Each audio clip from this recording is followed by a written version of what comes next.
Live an optimal life, through health and wellness. Be well, get well, and stay well. Well, I could live in a perfectly healthy, happy environment that will support me. But if I perceive it's a negative environment, then my cells inside my body do not know that it is a healthy environment. They only see the perception that I send to them. And this is why perception becomes so important, is because the cells are not directly touching the environment and depend on the nervous system's interpretation to adjust their biology.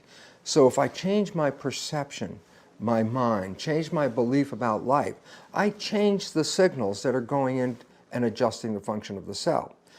The point is very, very significant, and that is this.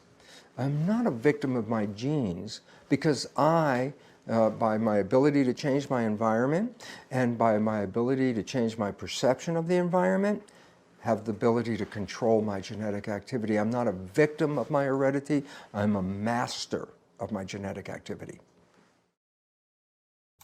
Thanks for watching, and remember, one change can have an enormous effect. Remember to subscribe, hit the bell and the like, and we'll see you next time on Love to Live.